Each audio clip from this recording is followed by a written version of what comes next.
Okay, welcome to this evening's webinar. If you're looking for the Sleep Lab reopening webinar, you are in the right place.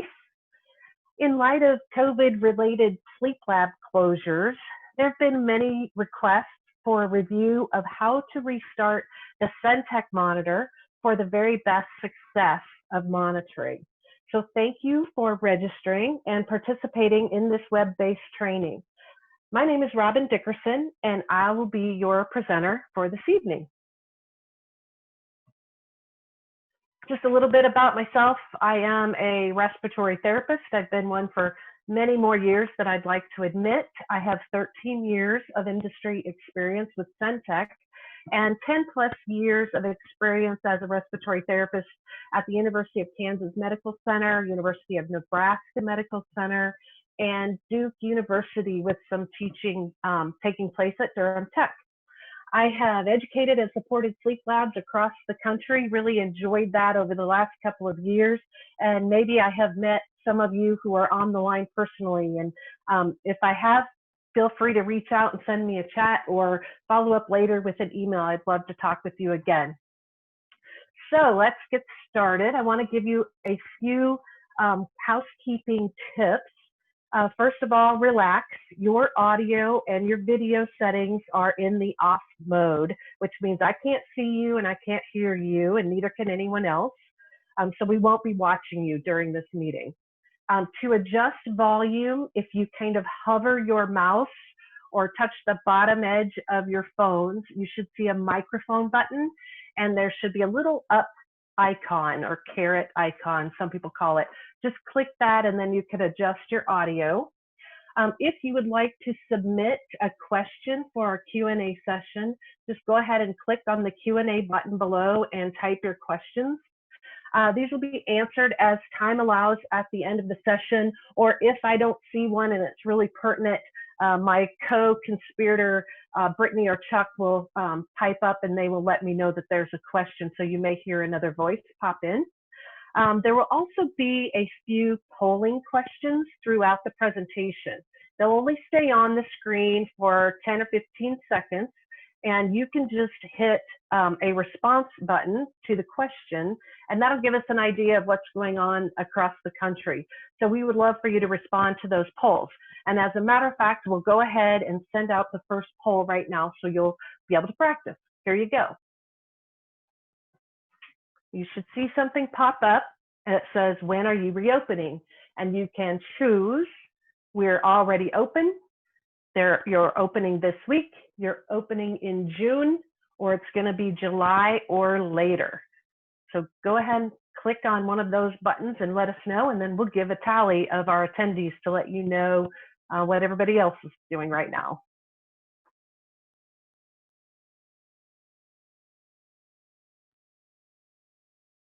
Okay, so we've got 25% of respondents are already open, 6 are opening in June, and 25% are opening later. Right now, I only see about 12 of you replied, so hopefully we'll get a few more to click into the poll on our next poll. So here is our agenda for this evening. We're going to review the basic steps to ensure successful restart of Sentec equipment. We're going to give you a checklist and where you can find it if you'd like to download it. We'll also give you a link to an online user manual and resources. We'll have some Q&A, and then we'll leave it open for you guys to respond and let us know how we might be able to help you moving forward through this. So let's go ahead to the, there's another poll coming up right now, so you should see something pop up on your screen. What will your next phase of reopening look like? Either you're not sure, maybe it'll be only open to staff, it might be minimal patient contact, short visits, or fully operational. Go ahead and click into there. And if you are doing 1-to-1 versus your normal maybe 1-to-2 or 1-to-3, use minimal patient contact to answer that. We'll give it a couple more seconds and we'll get the results up there for you.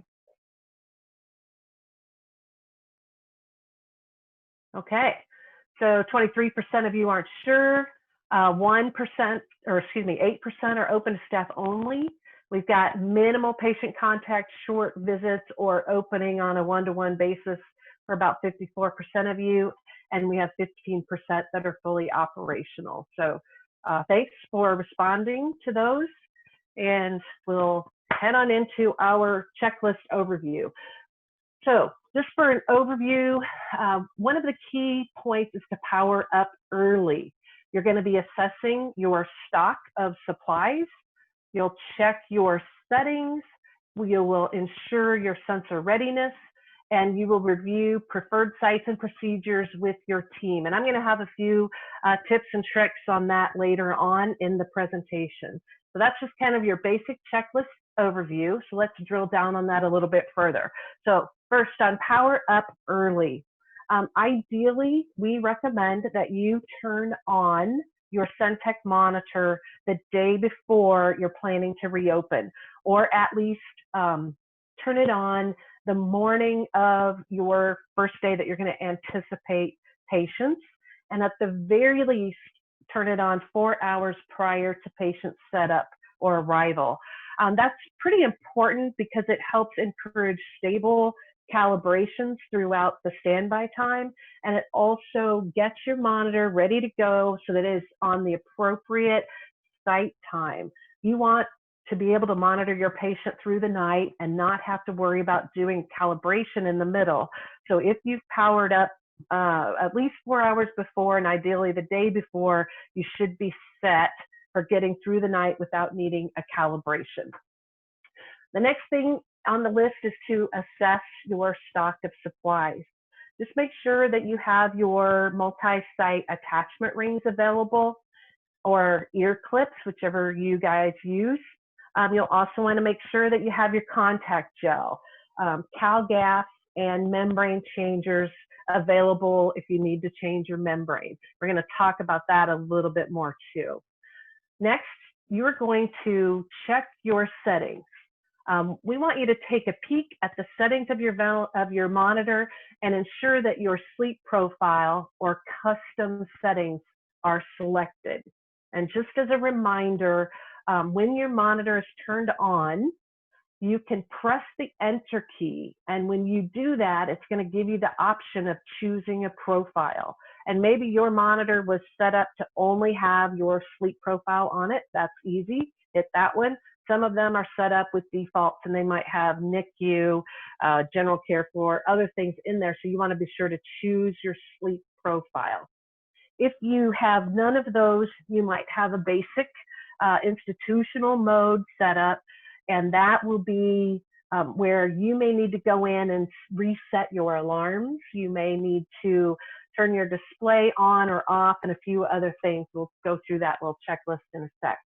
So verify your desired alarms and that your display is enabled the way that you want to, and that your settings are correct. For example, your trend line has the appropriate range on it. So normally you'll see your CO2 value. Some of you may leave just the big numbers on the screen. Others may have a CO2 number and a trend line. So assuming that your patient has relatively normal CO2s, you could set your range to be between 25 and 75. If you have a COPD or somebody that comes in who has really high CO2s, you might need to change that to be a range of 40 to 100, or a little bit higher CO2 if you're expecting them to kind of be living in that high CO2 value. And that's pretty straightforward to change that. It's basically you press a menu, and then you're going to press your measurement settings, and then CO2 settings, and the first line will pop up with your trend range for your CO2. The next thing you want to double check is that your sleep mode display is either on or off, depending on what your preference is. Some people like to have the display in sleep mode. And what that means is 30 seconds after you stop touching the monitor, the screen is going to go blank. And and then it will stay dark until you press any button to relight it, to reactivate it so that you could see it. Other sleep labs like to just leave the monitor on all night. Maybe they have a camera that points at the display. So it really depends on what your preference is, whether or not you're going to leave that sleep mode activated. And that'll be something that's under your system settings section of the menu. Lastly, you usually have your monitors connected to your montage through the head box and amplifier. And so you want to make sure that the Sentec is speaking the correct language. And so you can go into your monitor and press menu. That will give you an option of selecting interfaces. You can choose the analog interface. And when you do that, that's going to get you to a point where you could actually send a signal out to your remote computer that will say 0 millivolts. And then it will automatically, after a minute, it'll send out a signal for 1 millivolt, and you will, or 1 volt, sorry. And then you will get a display on your montage showing you that you were at 0 when we were at 0, and you are at 100 when we're at a 1 volt output. And that'll make your CO2 numbers come across appropriately. If you have questions about that, or if it's not doing that, or if you just would like a review on how to do that, just feel free to give us a call or an email after the meeting, and I can give you the steps for that. All right, so we've checked our monitor, and now we're going to start thinking about that sensor. The sensor is really probably the most important part of your system. It's definitely the messenger. It gets the information from your patient to the monitor. And it also is a pretty sophisticated little device. It's the only digital the only digital sensor in the world for transcutaneous CO2 monitoring. It's also the smallest CO2 electrode. So it's pretty slick. So we want to make sure that that sensor is ready. The first thing that you'll do is inspect your cables and your connections. You want to make sure that that sensor is connected at the joint between the sensor end of the cable and the extension cable end. You'll also want to make sure that your connection in the back of the monitor is still good and secure. Once in a while, that'll get a little bit loose, and you just want to make sure that it's pressed into the back. You'll hear a little click, and that'll let you know that it's in there and it's stable. The next thing that you're going to want to do, especially if your monitor has been turned off for 2 to 4 weeks or longer, your sensor has been sitting there turned off. It's probably lost or dried up some of its electrolyte, and so it's going to need a little bit of tender loving care. So what we're going to do next is a sensor clean and soak. And if you haven't done a sensor clean and soak, on this presentation, you see that we've gone over here and we've got a little sensor cleaning and inspection icon. And if we click on that, or if you go to our site and click on that, you will get a very brief overview of how to do this.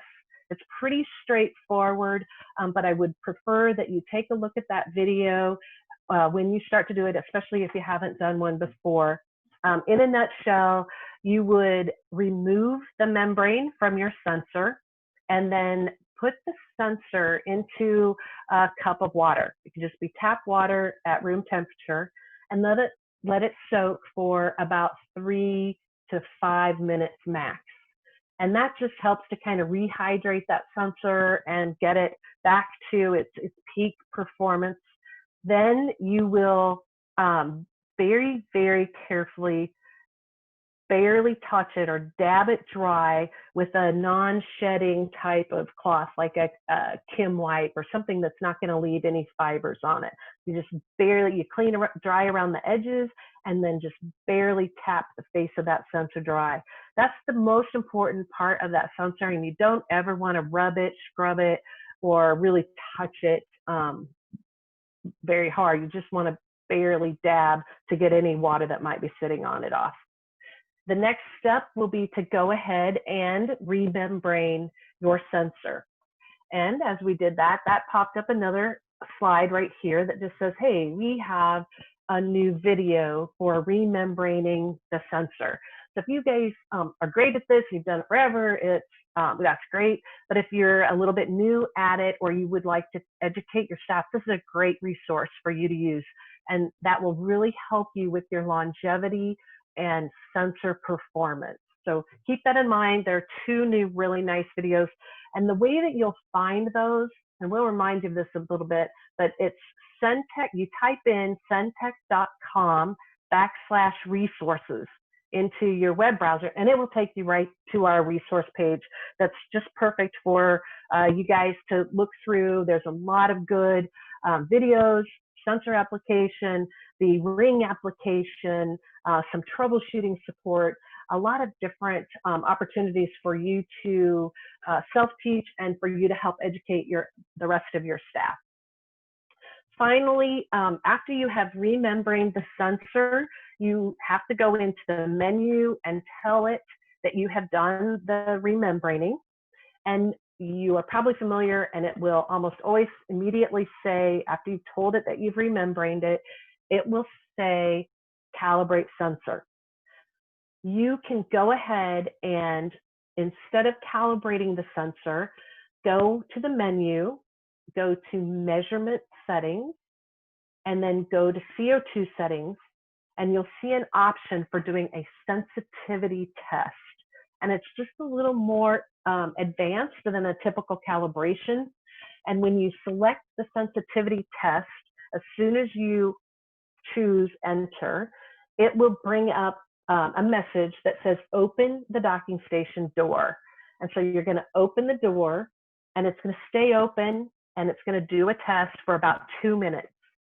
At the end of the 2-minute time, it's going to say return sensor to docking station. And what that really means is just go ahead and close the door with the sensor in it, and then it will continue on with the rest of the sensitivity test.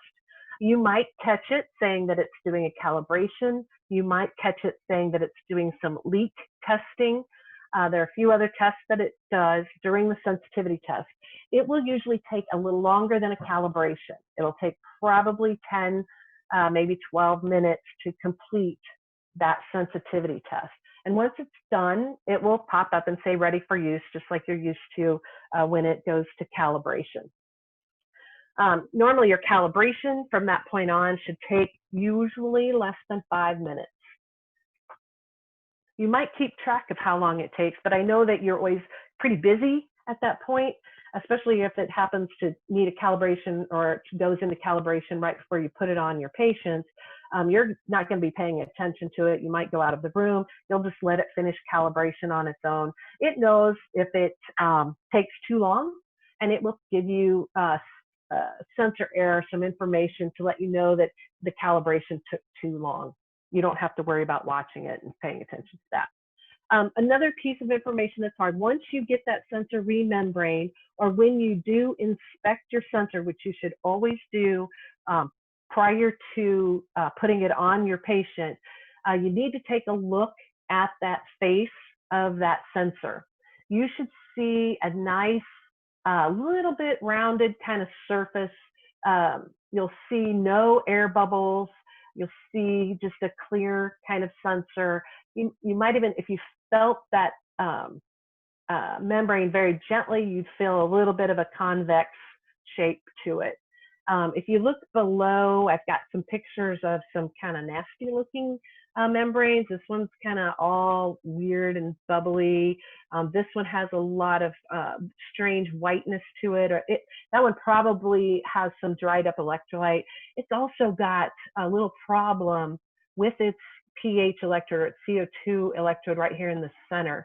Normally, those should look a little bit brown, but if it's starting to look silver or white, you would want to give us a call, because that's not normal.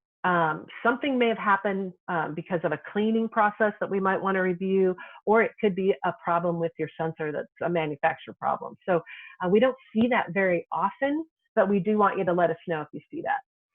This particular membrane here, it's a little bit older membrane, that's why it's so dark gray, but it has a few little crusties around the edge, so it's not good. And then lastly, this one has a big air bubble, and that air bubble is kind of right over that pH electrode. So you're going to have problems. You may have a decent reading for a little bit, but through the night, it's not going to be so great. And you're going to end up probably having to troubleshoot it in the middle of the night. So ensuring sensor readiness, you want to just make sure that it looks nice and pristine like this photo. Okay, so we've talked about the monitor and the displays. We've talked about getting our sensor all ready to go. So now let's talk a little bit about your patients. Some of you are monitoring adult patients. Some of you are monitoring pediatric and neonatal patients.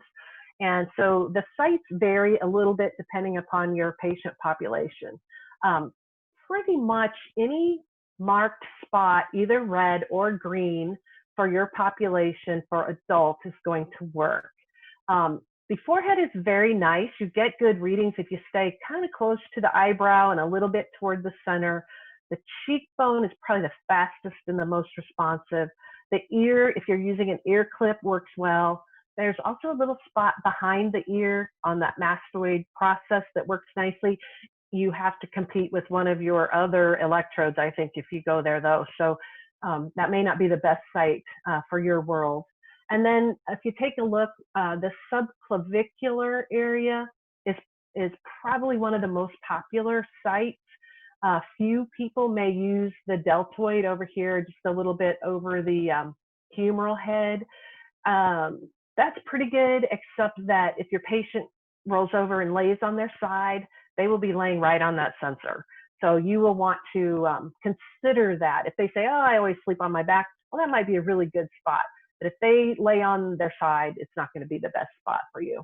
At posterior, you're probably never going to use that because they're going to lay on their back at least part of the time. So I wouldn't recommend that one. The delta, or the, antecubital up here, right in the front of the elbow is, I don't think, a very good spot. I've got a few people that like it. It just tends to be one of those spots that when the patient rolls over, when they move, if they put their arm over their head, they'll end up putting pressure on that sensor, and that'll cause you some problems with the readings that you're going to get. So that leads me to our next poll. What is your sleep lab's preferred site for monitoring your adult patients? So Chuck, if you could put that poll up there, that would be great. All right. So where's your preferred site? Forehead, subclavicular, mastoid, shoulder, ear, or cheek? If you wouldn't mind popping your answers into that, and we'll get a little summary of where everyone is using their sensor.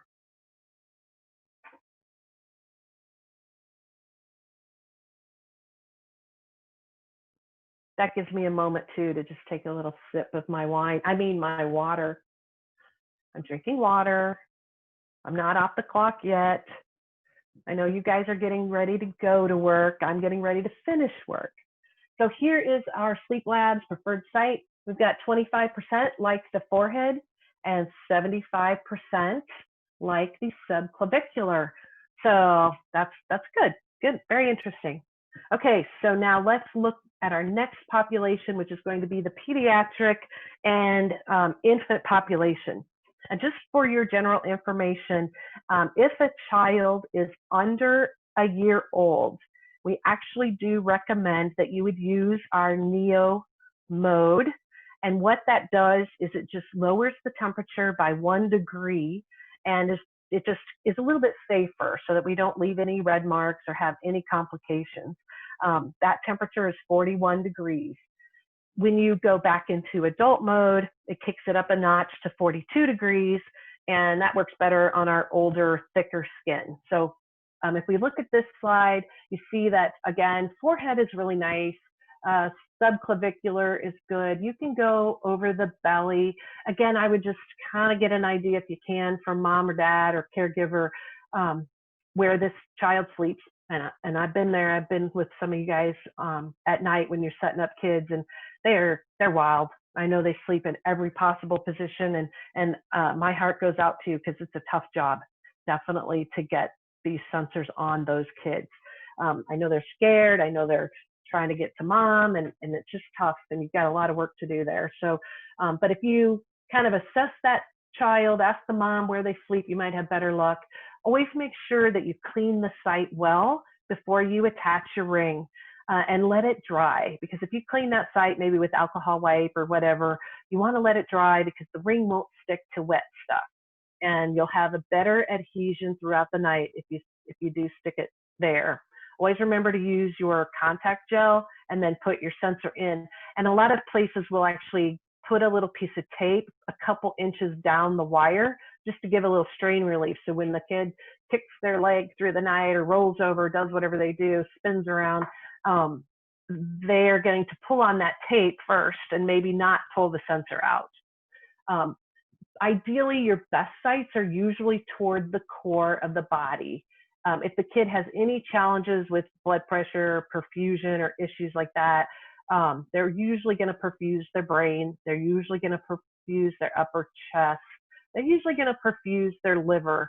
You might get a little problem with getting good readings peripherally, especially, little ones will tend to, lay on their belly and curl their legs up under them. As soon as you can't see that sensor anymore, as soon as it gets underneath the baby, you may see your CO2 numbers going up. And they're not going up because that baby is going apneic, possibly. It could be they're going up because there's pressure against that sensor. We're pushing perfusion away, and you're seeing CO2 kind of build up just because we don't have good perfusion. As soon as they straighten their leg or turn over, they'll start getting perfusion again, and you'll start seeing that CO2 come right back down to where you thought it should have been in the first place. So just a few little tips about sensor placement. All of this, if it is a belly sleeper, if they actually would stay on their belly all night, you could use the back. I don't know that that's the greatest place for you. Thighs are fine. And this little flank area is pretty decent. So just keep those spots in mind for good sites. So now I have one more poll for you. What is your Sleep Labs preferred site for monitoring neonates / babies? All right, so our questions again are forehead, subclavicular, flank, abdomen, back, or thigh. What's the very best place that you guys utilize your sensor, or that you've had good success for CO2 monitoring?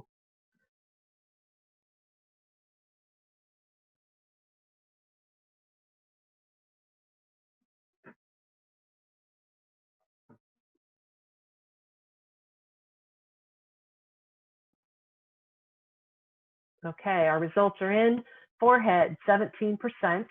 Sometimes you run into your electrodes on the head.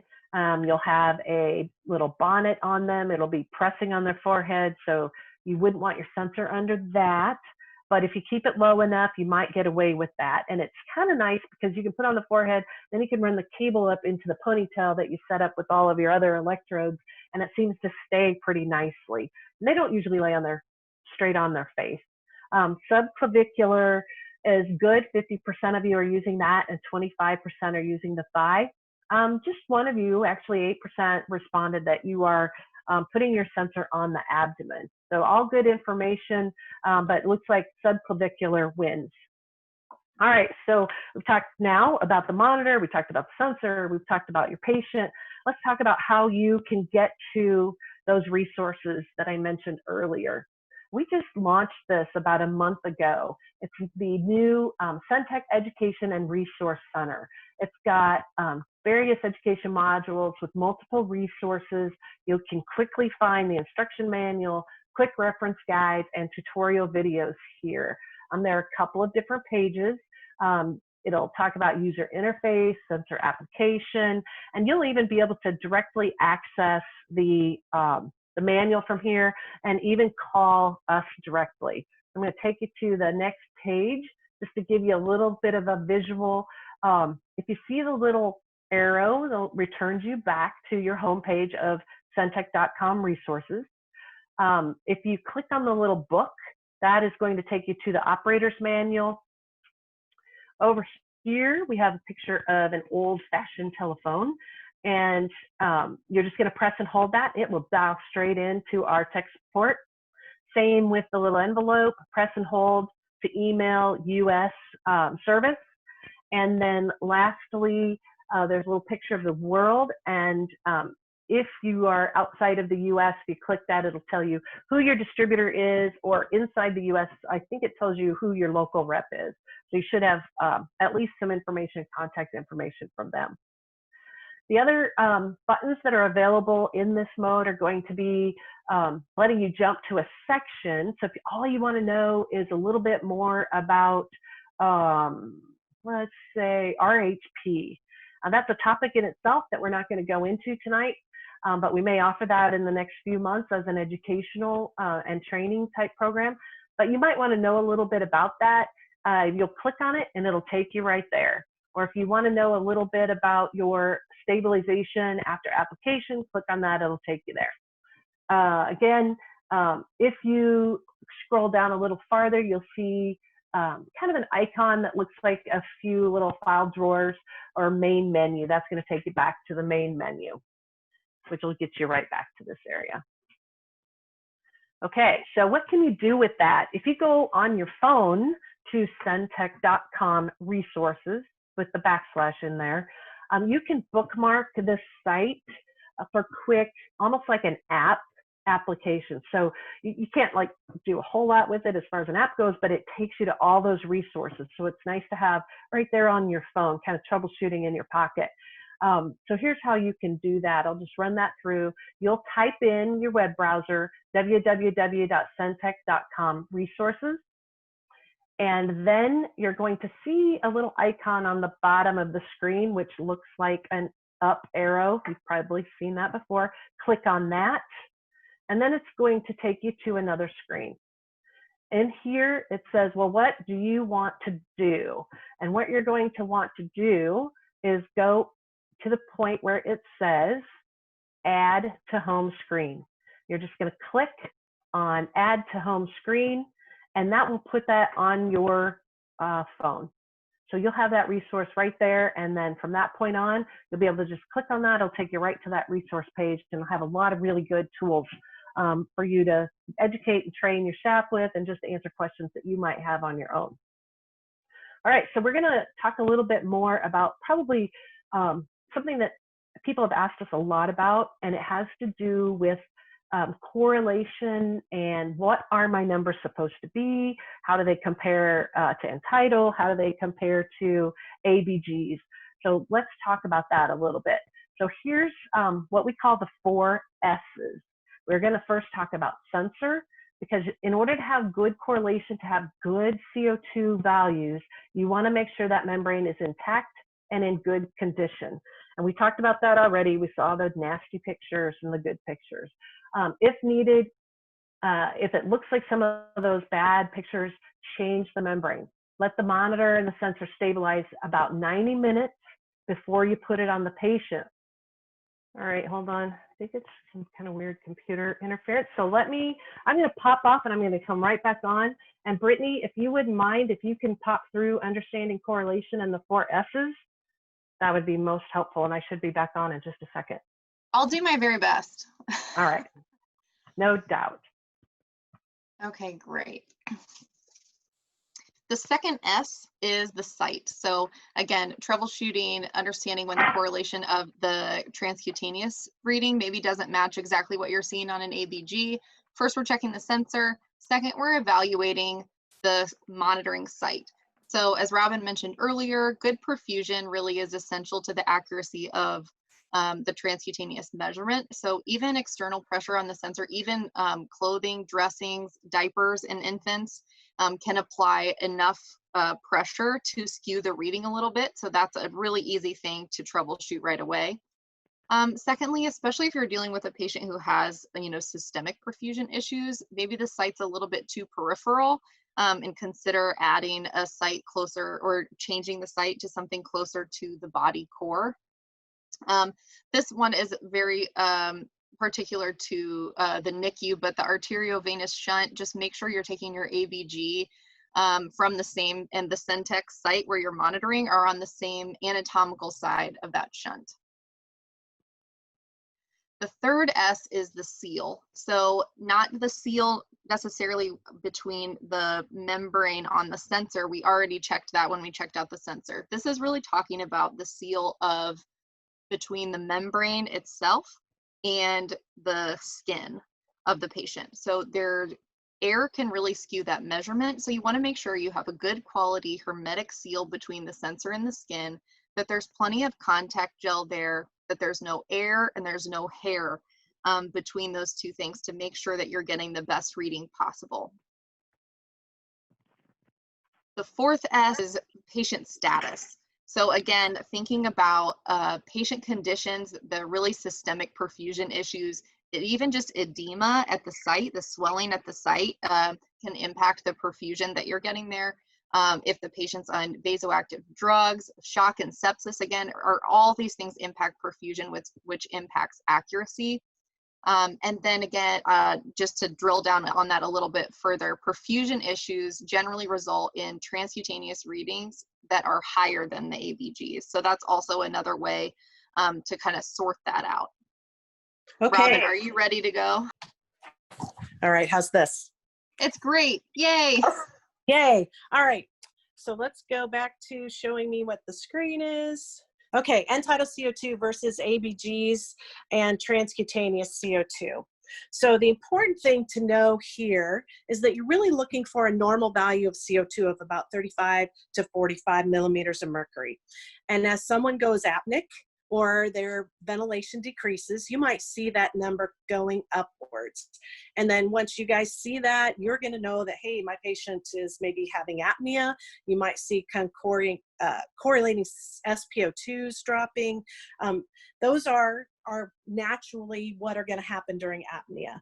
And then as the patient starts to breathe again, or you add a mask and you do titration, you should see your CO2 maybe coming back into a more normal range.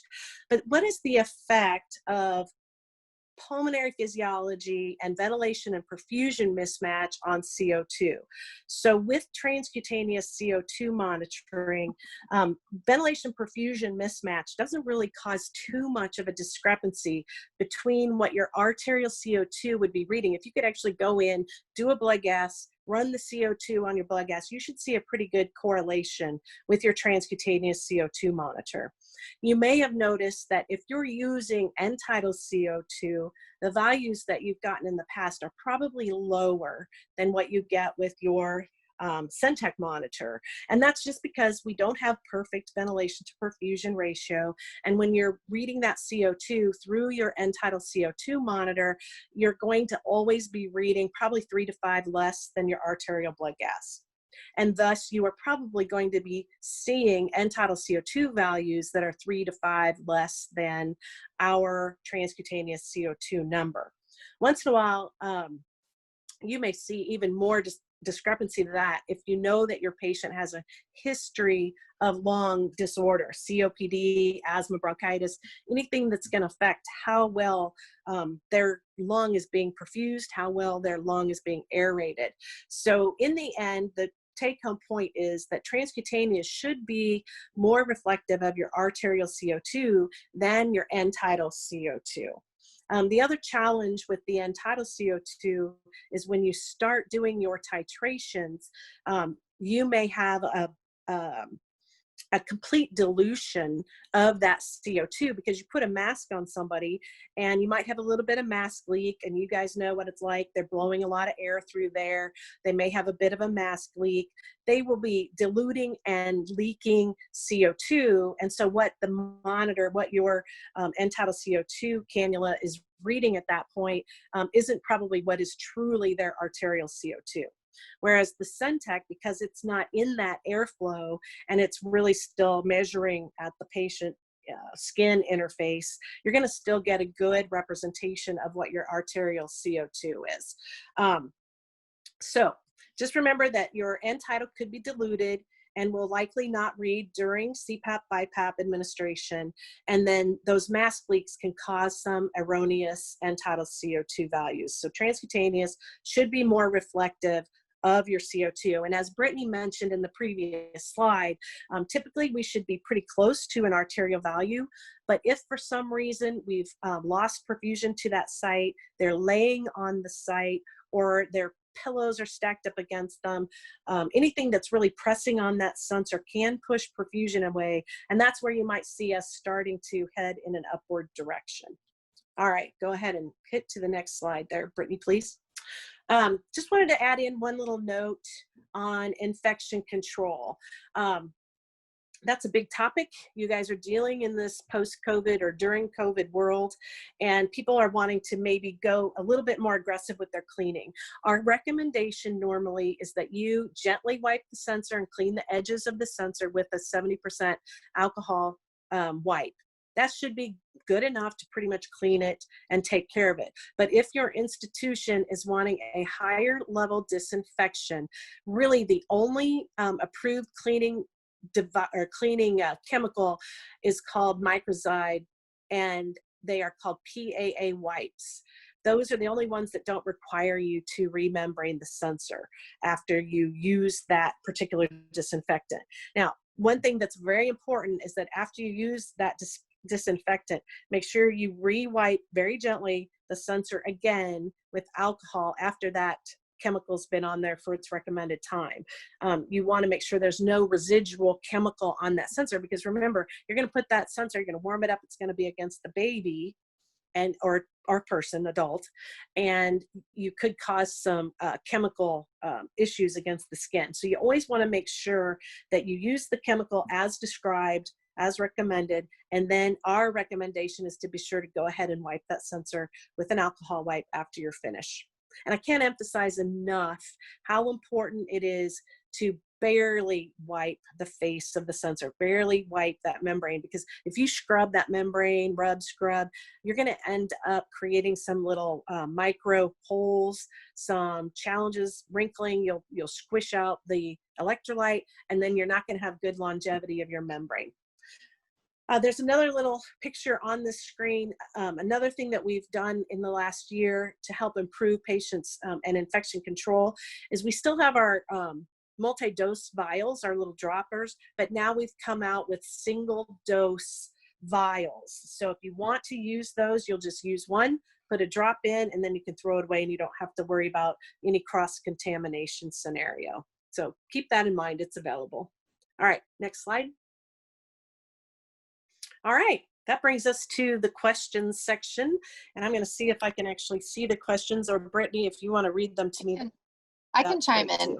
The first question that we had pop up was, hey, we've left our monitors on since since the sleep lab's been closed. They've been open this whole time. We're opening in June. Are there going to be any specific issues if our monitors have been on that whole time that would be different from what we've talked about here? They're actually, the monitor really does like to see the patient every once in a while. And if they're on 24/7, they haven't been used for a few weeks, I would highly recommend that you first pay attention to if there's a membrane change due. If it is, go ahead and change that.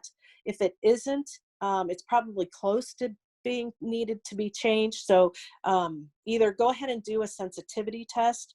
That should help. Go ahead and use it, see how it goes. But you may have better success if you go ahead and do that clean and soak. Go ahead and do the remembrane and the sensitivity test and allow it to calibrate and stabilize, and you'll probably have better luck. Okay, so I see another, oh, go ahead, Britt. I was just going to say that this next one that needs clarification is just clarifying on the cleaning, and the question is, does the sensor need to be remembraned after each use? And the answer is no, but there are, and we do have a resource that talks about the different kinds of approved cleaning agents, and there's a lot of level 1 disinfection that don't impact the membrane, but a lot of the cleaning agents in the level 2 high level disinfection, they're the only one in that high level disinfection category, the only cleaner that wouldn't require you to remembrane is that the Crozid, the PAA wipes. So again, Yeah. you don't have to remembrane after each use unless you're using one of those really aggressive disinfectant cleaners. Yeah. So if you normally are wiping that sensor down with alcohol and cleaning in that manner, you don't need to remove the membrane. You would not want to remove the membrane. You'll just gently clean, just like you always have. Once in a while, you'll want to clean the docking station just in case someone else forgot to clean the sensor, because that'll get, it'll transmit debris and old gel into your docking station, and that can clog the CO2 calibration ports and also cause your sensor not to set in there quite right, and you may get docking station leaks. So you just want to make sure that that sensor is clean before you put it in your docking station. And if somebody hasn't wiped down the sensor, you'll probably need to kind of clean out that docking station too. Let's see, NOx A1 and NOx T3. Those are sleep systems. Correct me if I'm wrong, but I think those are different types of sleep systems. And I do think we have connectivity with those. And we have, when you go to that resource page, there is a connectivity link, and it will actually take you to our connectivity brochure. And I honestly don't have one in front of me right this second, but I believe that one is also, we can interface to that. As a matter of fact, we can pretty much interface to anything. We just need to work with you a little bit, make sure we have the right types of jacks so that you can plug it into your head box or to your amplifier. Any other questions?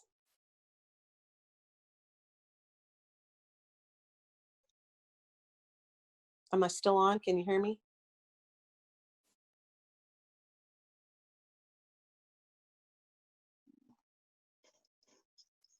Yes, we can hear Okay. you. Oh, thank you. I appreciate that. So that brings us to the very end. And I appreciate your questions. I appreciate your attention. I appreciate your patience with our little technical difficulty. And what we'd really like to know now, if there's any other way that we can help you in this process, we want to be there for you. We want to support you. And you are welcome to contact us. Just either go to Sentec.com resources. That's probably the fastest way to get a hold of somebody. You're also welcome to call us. I can rattle off my Sentec tech support number. Our phone number is 636-343-0000. Option 2 is customer service, or option 3 is tech support. And then we also have a toll-free number, which is 877-425-8746. And one of those options are going to be tech support if you need that. And then, like I said, within that resource, Sentec.com/resource page, you can click on find my distributor, and you'll be able to get connected with your distributor or the direct rep that works in your territory. So I really appreciate your participation. Yeah. There's one more question from the chat. Then the question is, what can be used to wipe down the whole unit after usage, not just the sensor? It says they have the sanding cloth prime wipes, the 1-minute disinfectant. Are those okay to use? I'm happy to send the approved cleaning agents list, but if you have any insight, that would be great. Yeah, I believe that one is okay. It's I believe the purple tops are okay for the casing and the electrical cord. I wouldn't recommend it on the sensor cable or the sensor. And then whatever you use for any other device that might have a display, like, I don't know if you have an oximeter at the bedside that has a display, and if you don't use that, if you're not using that on the display because you've had problems with it cracking or crazing or getting foggy, I wouldn't use it on ours either. We can follow up, like Brittany said, we can put that in the follow-up note that comes out with the very best external for the monitor cleaning. But the main thing there is that you follow the directions, and if it says that you use it for a minute, you use it for 2 minutes, and then you re-wipe it down with alcohol or whatever you do, just make sure that you follow those recommendations.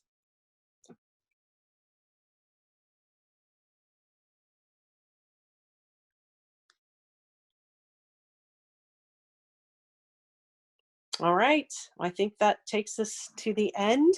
I hope to connect with you in the near future. Good luck getting back to normal. I wish you the very, very best. Thanks for staying on. Bye-bye. Thanks, Robin. Oh, you're welcome.